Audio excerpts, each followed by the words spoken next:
music, motivation, and positively obnoxious. That's me. It's the Tony Gebhard Show!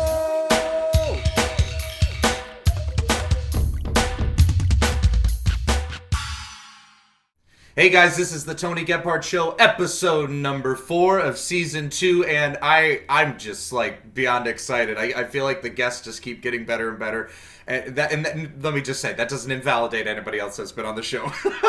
Let me just say that. But I will say this guest that I have on for today is a dear friend of mine and a huge inspiration to me, and has been for a very long time. And you know, I've known about this gentleman for years, even before I moved to Alaska. And now to find out I can be friends with him, we can chit chat and play guitar, play music together. And it's just amazing. Mr. Dan Bigley, who has just many accomplishments, but also has a fairly significant story of perseverance and has had to really face adversity head on, both physically and visually. Just to say the least. And I mean, without me saying much, I mean, Dan, you've written an amazing book, Beyond the Bear, which is on Audible right now. You can go get that. And I've heard a birdie say that there's a movie potentially in the works for you in your life, and possibly an adaptation of the book. So, like, I don't even know what else to say. Dan, welcome to the show. Hey, thanks, Tony. It's definitely good to be here. I appreciate it. Yeah, no problem, man. How are you, man? What's going on in your world? Doing good. Yeah, doing good. Just playing music when I can, fathering a couple of teenagers, trying to live the good life in Alaska, and working hard. Yeah. Oh my gosh, I wouldn't expect anything less. And yeah, what is it that you do right now? Where are you working? Yeah, so I'm the president and CEO of Denali Family Services. So we are a community mental health center. We primarily work in children's behavioral health, serving kids ages 3 through 21 primarily, and then families, of course. Wow. And CEO, I mean, tell us, like, when did you get involved with the Denali Family Services? Yeah, well, I started here in 2009 as a clinician, so it's been about 14 years, 14-year journey. And, it's interesting, like before I was blind, I was really more of an educator, working with kids, and both in a classroom setting, but also, a lot of work kind of in summer camp settings, did a little bit of like backpack guiding of kids. So really in just a lot of different ways, working with kids has always been a thing I was passionate about. And then, when I moved to Alaska, I got involved in a role called an activity therapist, where I was working with kids that had mental health issues and teaching them, healthy ways of living, healthy ways of coping, getting them active, and engaged in life in different ways. And so that was really gratifying work, and I really enjoyed the sort of the relational aspect of the work.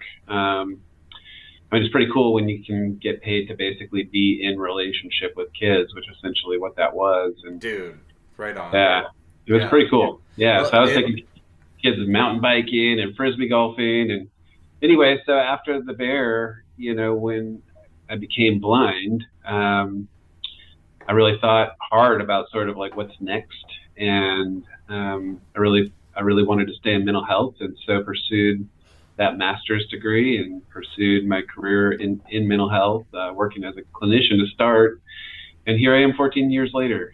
So yeah, I mean, you put work into it. You know what I mean? That tenacity of starting as a clinician or activity therapist, so kind of like entry level, or some would consider sort of like the beginning stages of that career. They've now put this kind of trust into you to, I mean, essentially over that time frame, boom, I mean, you're now on top. You're the top dog. I mean, you're the OG. You know what I mean? Like the guy. Indeed. Indeed. Oh, that is so cool, man. And let me ask you this, right? Because I'm a mental health buff myself, and just having these conversations really is probably like 50%, if not more, in my perspective of what it means to heal, what it means to find the solace in life through trauma or through various other components of it. After you were attacked and had lost all your vision, went through all the months of plastic surgery, physical therapy, just this rocky road of change, do you feel like the career path that you pursued in a lot of ways helped you navigate that a little more? Yeah, yeah, it's interesting. You should ask, like, I don't know, I'm one of those guys that, I mean, synchronicities happen, coincidences happen, but sometimes, like, I don't know, yeah, it's all just a part of the journey, right? Right. Right. Synchronicity of it all. So I guess just to back up for a second to cue in your listeners that maybe don't know the details of my story. Yeah. So like in 2003, almost 20 years ago now, I was attacked by a brown bear while out fishing here in Alaska, and that's how I lost my eyesight. And it's a miracle to be here. It's wonderful to be alive. It's been this time with you, Tony, but like that's there's not a day that goes by that I'm not grateful for because sure, by all means, like it really is quite a miracle that I made it. Okay, so to your question, I was fortunate that I was kind of in mental health before that happened, right? And so I knew the community, I kind of knew the work, I knew the trajectory, I knew what I would have to do to get to where I wanted to go in terms of achieving that degree and becoming a clinician, a therapist, right? Yeah. Working to help people overcome their own traumas.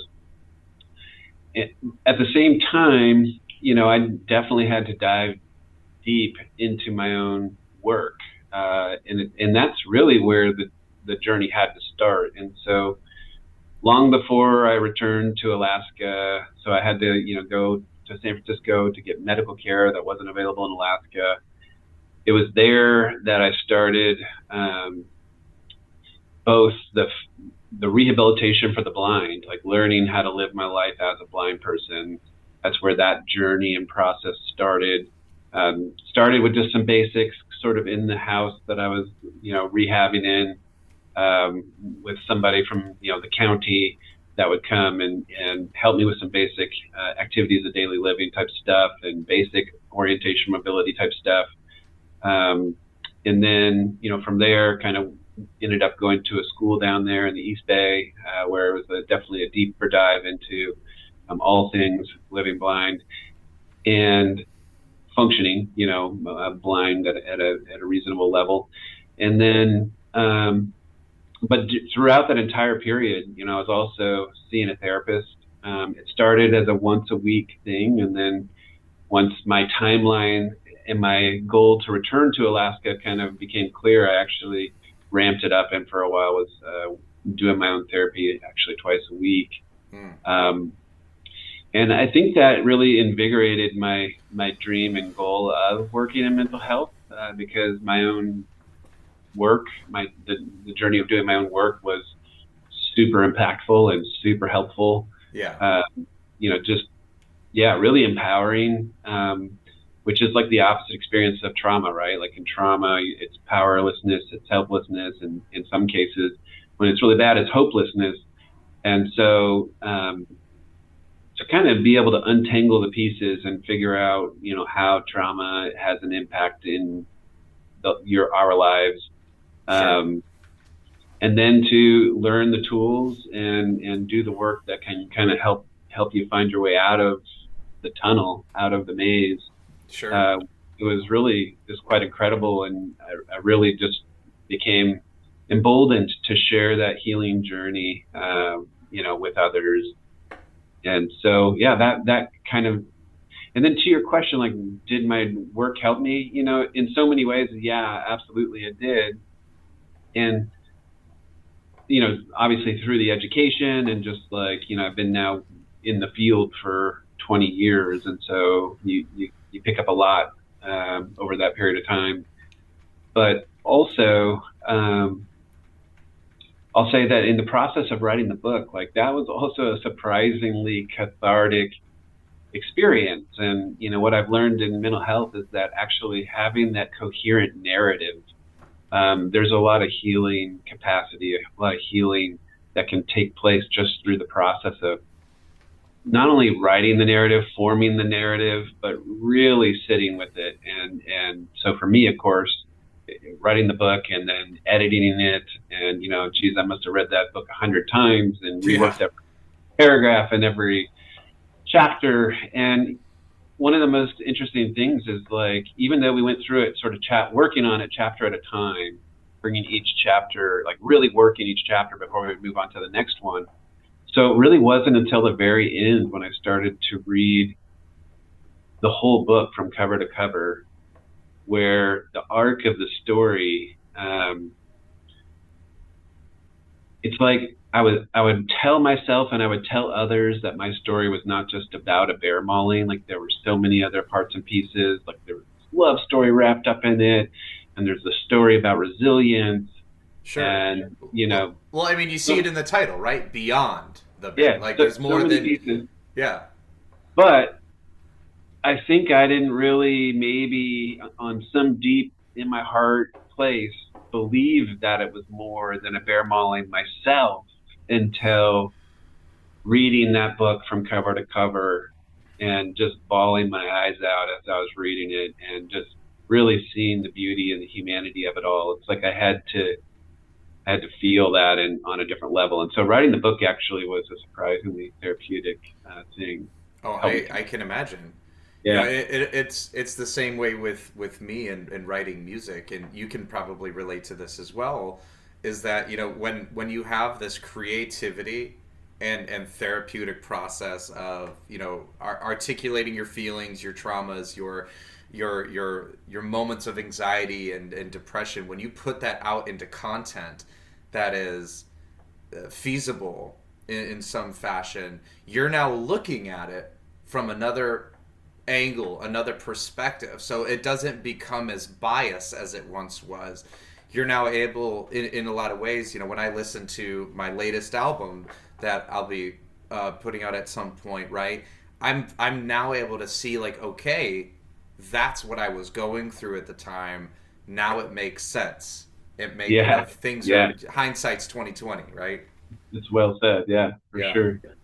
It's always interesting how that works, you know, and I must say, the book is just, for a lack of better words, it's fucking awesome.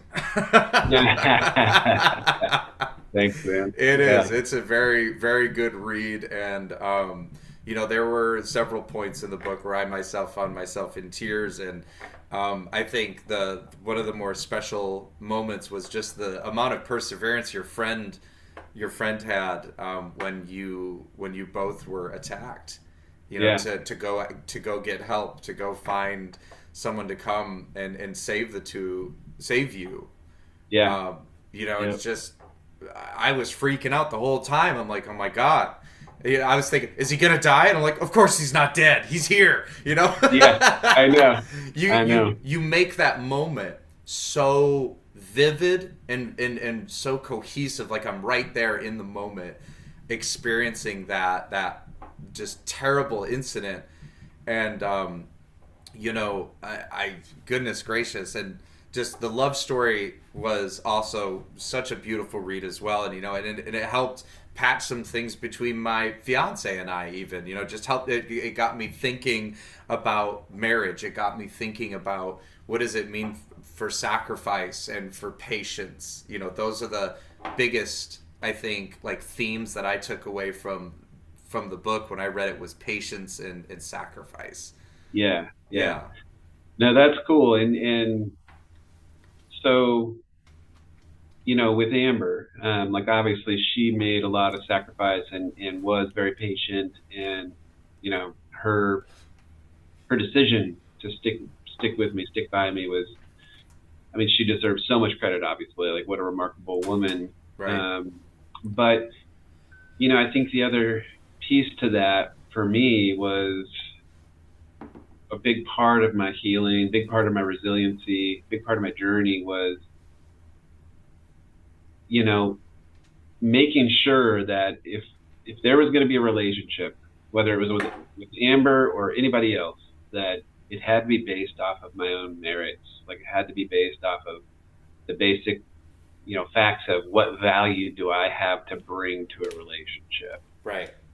Am I mentally healthy enough to be a good partner? Am I productive enough to be a contributor? And, you know, right. Is my soul and my spirit in a right place to enliven, you know, the life of somebody else and to make our life together a beautiful place to be? Like those were the things that really helped me dig deep and find that inner strength and gave me something to work towards. You know what I mean? Right. Oh, absolutely. Yeah. And it's humble, you know, in a lot of ways. You know, it's funny. I have a story, and Amber may have told you already, or I may have passed this by you, but for listeners too, it was so funny. In 2021, it was April, and I had just moved back to Alaska a month prior. I had started my job here at the Alaska Center for the Blind, and I was going to get a COVID shot at the Northern Lights School District administration building because they had been doing them over there. And it just so happened I randomly ran into this very nice lady, and I asked her, "Hey, do you mind you know, giving me sighted guide over to the station?" And she said, "Absolutely." So, you know, we get to going and we're just chatting away and yada yada yada. And I said, I couldn't help but recognize, like, wow, you seem to do very well with blind people. And she's like, "Oh, my husband's blind." And I said, "Oh, interesting. Who's your husband?" "It's Dan Bigley." And I was like, "No way." And it was Amber. I that was my first introduction to your wife, and just her nature and, you know, what she's doing for the community, and it shows. It shows the you know, amount of patience and just how humbled she's probably, you know, definitely become over the years with just navigating, experiencing that, and it's made her stronger, I would imagine, you know, and likewise with you. Yeah, that's cool. Yeah. So that was really neat and a cool little token there. And small world. Yeah, very small world indeed. Alaska especially is a small world. Yeah. The same place you'll get the same Lyft driver twice a week or 3 times a week. Totally. Yeah. Yes, yeah. Oh man. Yeah. So listen, man. We had talked a little bit off of air, but let's talk about this movie, right? At least as much as you can, you know, throw out there, you know, because I know there's a lot of, you know, hush hushes and a lot of we don't knows. So what about what's going on with this movie? Yeah, so it's pretty cool. So essentially, you know, my co-author and I engaged in a contract with a writer who, and it was cool. It took us a long time to find somebody that we entrusted to write the script for us. And she, you know, much like actually my co-author Deb, you know, just really took an interest in the story, but more so than that, an interest in the people, the characters. So me, my wife, my family, you know, the community here in Alaska. And interestingly, I always talk about how, like, Alaska is actually a character in the book, you know. It sort of, it takes on a life of its own and feeds the story, right? Right.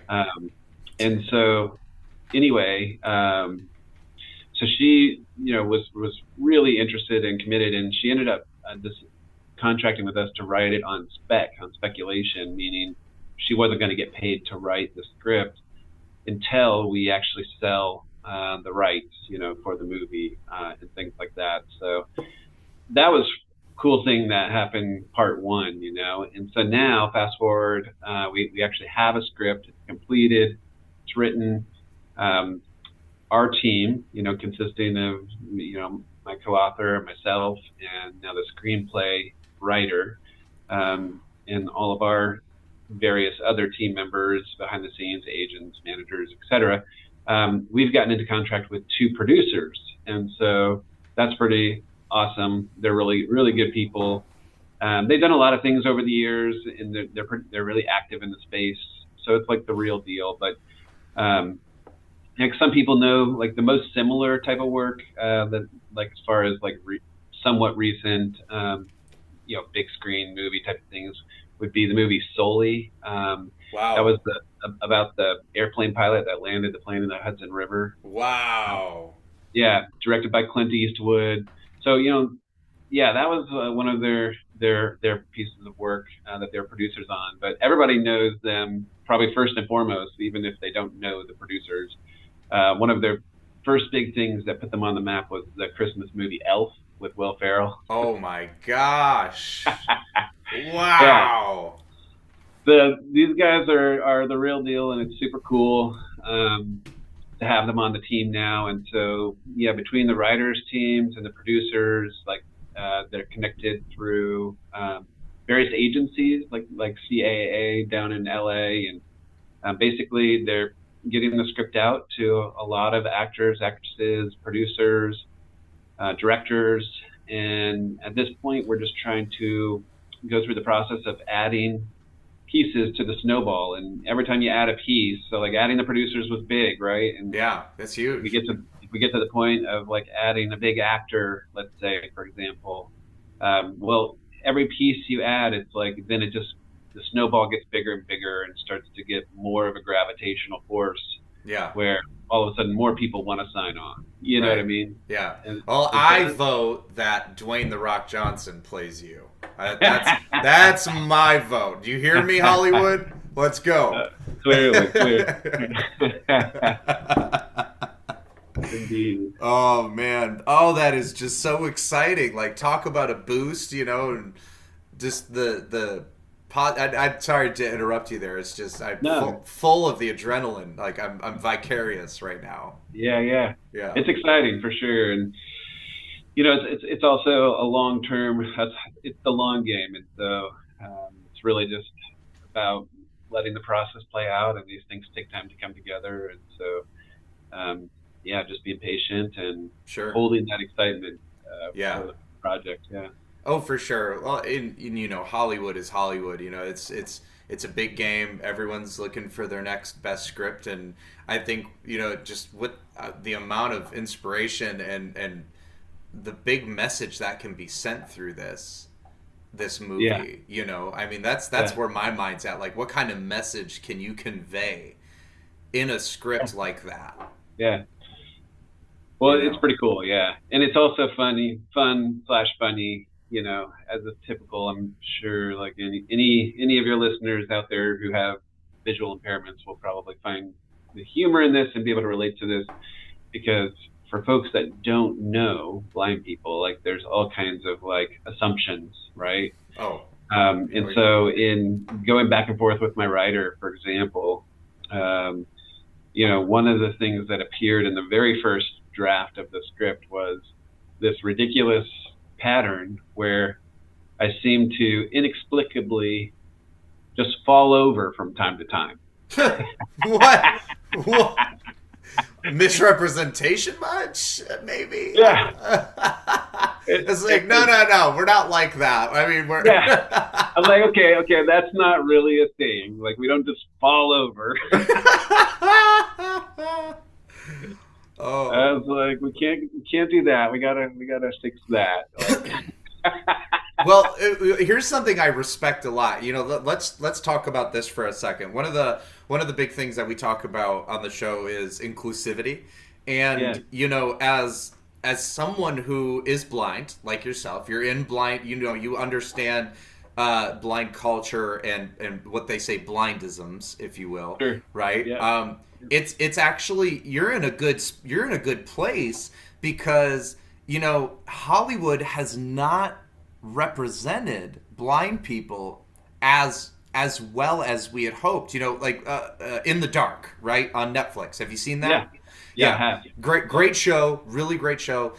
They've done a fairly decent job at, promoting the independence and Hollywood will add they're a badass, they'll add that kind of thing just because, why not? Same thing with Daredevil and Marvel. Sure. But you're in an interesting spot because you might be one of the first few individuals who can be a consultant to someone who is writing the screenplay, right? We could say, look, this is how blind people need to be represented on screen in a movie, in a position like this. Yeah. Yeah. For sure. That's a big deal. Yeah. Yeah. So it's cool. It's been kind of a fun process, and yeah, definitely. I agree. I like that aspect of it as well. Yeah. Well, and whether you may see it or not, and maybe you've meditated on this, but now you're in a position of change in a lot of ways. You're Right. kind of an agent of change right now for the entertainment industry, and I know that's been a really big apple tree that people have been shaking for a while now. So, good on you. I like it. And by the way, I would like tickets to the premiere. Thank you. Oh yeah. For sure. Please and thank you. I'll buy the popcorn. I ain't worried about that, but I want tickets to the premiere. Let's book it. Yeah. Oh, well, man, that is just super cool, and congratulations on it. And it's such a real treat. I got to tell you, I'm amazed, and you're just like a regular guy, like anybody else. Of course, but you have this, such a story of triumph in a lot of ways that touches so many people, and with that in mind, I mean, that kind of provision of hope is what a lot of people need. They need that. Yeah, that's cool, man. I appreciate that. Yeah. I mean, it'd be a lot cooler if I didn't have this story of triumph. Right. But you make the most of what you're given, right? I mean, right. Exactly. Right. It's like, no, I'd much rather not prefer have been attacked by a bear, but Exactly. And right. So, just to kind of put this in perspective, I mean, shoot. The way that the ER report put it when I first arrived in the hospital by medevac, by helicopter, was patient arrived at the hospital in a condition incompatible with life. Eyes, nose, forehead anatomy unrecognizable. That was the way it was written in the report. Oh my God. And, fast forward to 3 months later when I'm in recovery, getting out of my, what would soon be declared sort of like my out of the woods surgery. Not quite the last one, but the last of like the life-saving types of surgeries. And I'm laying there, kind of probably in one of my last days in the hospital, and the nurse says to me, you're such an inspiration. And at that point in my journey, like I was not in a place to be an inspiration to anybody. Like I hadn't even dealt with the grief and loss myself. I hadn't. No. None of this was in context yet. I was still in survival mode, and so my internal response was bitterness and anger. And I thought to myself, I didn't say this to her. I don't even know if I responded to her, to be honest. But my internal dialogue was like, well, I'm so freaking glad that the worst, I'm so happy for you, right? Right. I'm so freaking glad that the worst thing that ever happened to me in my life is working out so well for you. Right. Right. And that was an interesting moment for me to reflect on, because I was so angry and so bitter about the fact that she said this to me, and she wasn't trying to be mean or rude or anything, that I had to really reflect on that. And what I realized in that reflection over the next, days, week, whatever, was that this was going to be a thing. This was going to happen, and that I could easily go down that slippery slope of just being angry and bitter about this. Like that was like a very real risk. Right. And so at that moment, I realized, I can't take back the bear mowing. I can't fight the bear at this point, but I can. This is like my fight to fight right here. It's like, don't go down that slippery slope.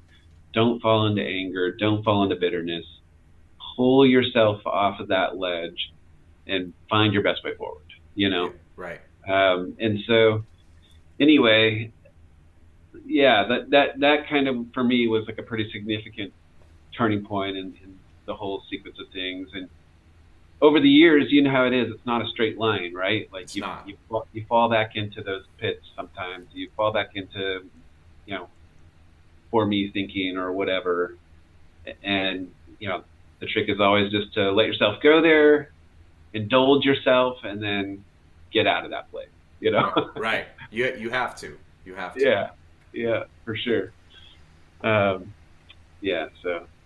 Well, gosh, man, I don't know what else to say on it other than, I'm just happy you're alive. Yeah.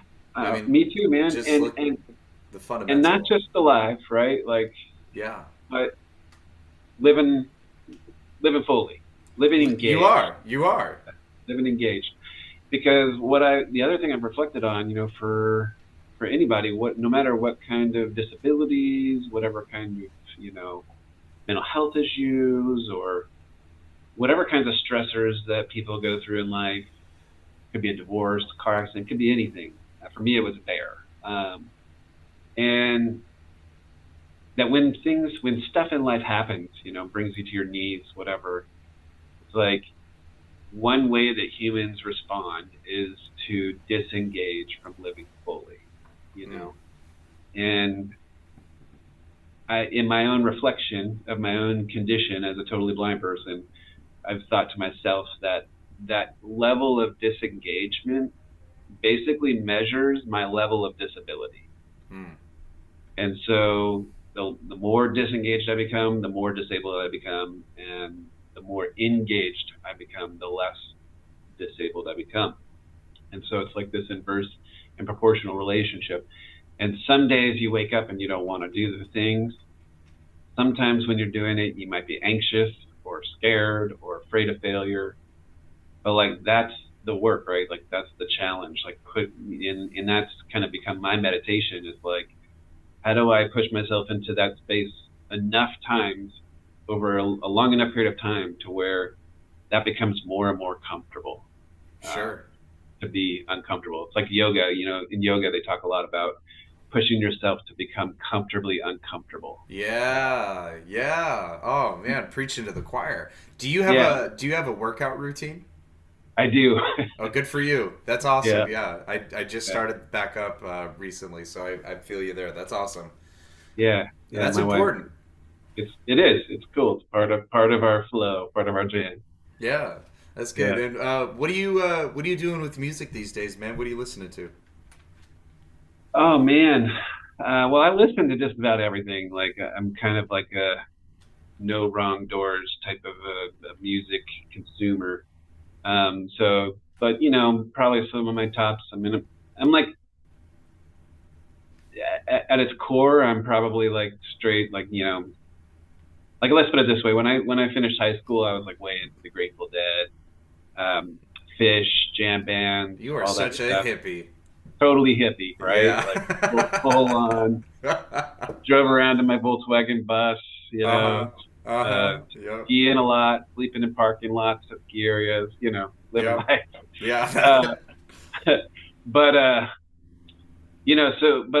I'm really into reggae right now, like the kind of the Cali roots, new style kind of reggae. Yeah.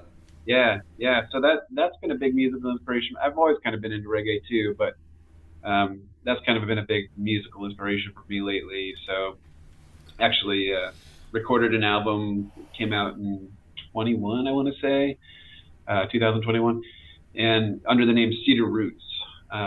So you can find that anywhere you stream music. But that was a super fun project that we kind of did over all the pandemic years. And so I still play music with those guys, Cedar Roots, and enjoy that. We call it church, you know. Yeah, amen. Yeah. Amen. Yeah. Now, this would have been a while ago, but I don't know if I had reached out to you about it. But you actually played at the same place I did. I want to say it was over a year ago. Base Camp. Oh yeah, Yeah. It was super funny. When I played there, I saw an email come in about 2 weeks later saying, "Hey, Dan Bigley," and I was like, "Ah, no way, right on." Yeah.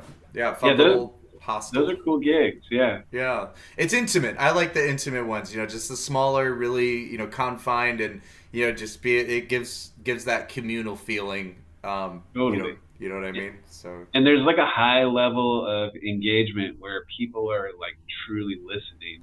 Oh, for sure. Are you kidding? You know what I mean? Like the last year, I've been playing nonstop in bars and dive bars and stuff, and it's fun. I don't discount it for one single second, but nobody's focused on me. You know what I mean? Like that they're drinking, they're hanging out, they're having fun, which is fine. Which is fine. But at the same time, there's a certain let's use that word synergy and synchronicity, right? When people are actively engaged. Yes. Yeah, for sure. You feed off of it as a musician and vice versa. Yeah. Synergy is a good word for sure. Yeah. It's almost like they're now like with that active engagement, it's like they're almost participants in the music because it's definitely flowing through you in a different way. Yeah. Yeah. Oh man. Well, that's super cool. So do you have any plans for music coming up in the foreseeable future? It's a good question. I don't have anything booked at this point. We're although actually that's not true. I am actually going to be playing Base Camp again this summer. Oh, good. Yeah, so probably on the 13th of July. Kind of what we're eyeing up there. Very good. Yeah, and then I don't know. We're definitely thinking and talking about maybe trying to do a couple more things, but you know how it is. We're all busy professionals with families and kids and adulting, right? Adulting, exactly. Yeah, some days it'd be nice to go back to when we were 19 or 20 and it's like, woohoo, bachelors, do whatever we want. Yeah, that's never happening. Holy cow, man. Look, but we're running out of time, but I want to say this, before we get out of here, if you were to leave one piece of advice, just for anybody really who is in that moment where they're just facing that give up or give in, circumstance, especially for our blind and low vision crowds. But I don't want to be exclusive. I want this to be as inclusive as possible. You've got that just cannonball of a story. What would you say to that person who's listening right now who just needs that moment of hope and love? Yeah, shoot. The pressure's on. Yeah, I wish it was easy. I know. I don't know. I mean, I guess I would say a couple of things. So first, I would say, one of the things for me, well, in the hardest moments, like whether it was in the hospital with all kinds of physical pain and this and that, like, I don't know, like if it was by necessity, if this was some type of dissociation, which maybe, in some ways, I mean, people would say that's pathological, but in my experience, and even with my mental health background, I'd say, no, it's actually super adaptive. And so when all that stuff was happening to my body and it was all in tatters and disarray, I was able to kind of go deep inside, almost to the very core, like the essence of my being, and tap into this one place in my heart center where there was something that felt good. And I don't know how to understand that other than to say what it felt like, what I thought it was, like what my experience of that was. It was like, it was the feeling of being alive. It was like the energy source. And I would just stay in that one place because it was the only part of my body I could be in comfortably. And, that's a place inside of us all. I would say try to tap into that if you can find that, like meditate on that. Like that's a good place to be. If you can find that place where it actually feels good to be alive, like just deep in yourself. The other thing I would say is there were plenty of times where I wanted to give up and go home and crawl into bed and say, I can't do it, And I knew that nobody would blame me. I knew that everybody would be like, oh, it's okay, Dan, it's fine. Like, we totally get it, But the thing that carried me through those hardest moments was just thinking about all the people in my life who had been there for me, all the people in my life who had believed in me or said nice things about me or whatever. And in thinking about them and in imagining telling them, like, I can't do this, I give up. All those people who had believed in me, you know what I mean? Yeah. Like, as I thought about the act of doing that, it really pushed me through, helped to carry me through. And so even though they weren't there, like all those friends and family members were the ones that like carried me through some of the toughest moments where I really just wanted to give up. Yeah. And then lastly, I'd just say, I've thought about it a lot as like a life worth living. And so that's a very personal thing. But that's the other thing I would just really encourage people to do is like, what are those things to you? Like to me, in my darkest moments, even when I thought I wasn't going to live or didn't know if I was going to make it, it was actually surprising to me that one of the things I thought about was like, oh man, I'm not going to be able to experience like being a dad. I'm not going to be able to experience having a wife or like a life partner and experiencing that kind of love and relationship. Oh man, I'm not going to be able to experience meaningful, purposeful employment that gives me that sense of meaning and purpose. And so those things that I realized, like, oh man, like I didn't do that. Right. I'm not going to have that. Like, right. Those things then became like my goals, my driving fire, my passion. They were worth working for. And then also some of the things were like, the little things in life, like playing guitar, sitting around a campfire with your friends, being out there on the river fishing, howling at the moon, playing hide and go seek with my kids. Yeah. Like those things are important and matter to me too. And so all of those things in combination to me is how I define for myself, like this is a life worth living. And tap into that, man. Find that fire, because there for each of us, for all of us, there's something that is. Speaks. You know what I mean? Oh my God. I mean, I couldn't have said it better myself. And yeah, it's you got me, meditating a little bit on just that whole idea, and that's what really helped me navigate my ideations from 4 years ago when I was making a lot of mistakes and when I was an addict, and now being sober, clean, healthy, happy, great job, getting married.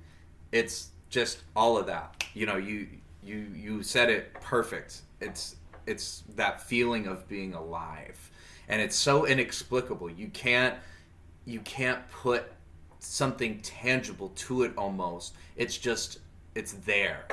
It's a part of you. You're alive. Yeah. Embrace it. That's it. Wow. Well, Dan, thank you so much again, just for everything. My goodness, I'm kind of like stuttering a little bit because I'm like, this is just fantastic. DanBigley.com. Be able to find him. Get the book, please. Go read the book. You're wasting your time right now, even just listening to the end of the podcast. Go get the book. Beyond the Bear on Audible. Go listen to it. Put it on in the shower while you're driving. Do something, and just and hear this amazing story. And Dan, I just want to thank you again for not only just being here, but you're also a great friend, and I'm grateful for that. Awesome. Thanks, Tony. GreatNonprofits.org is a 501c3 nonprofit. Great Nonprofits helps people focus on making good giving decisions based on socially sourced feedback and reviews. Go to www.greatnonprofits.org and type in your zip code or city to find a charity or nonprofit near you that you can help.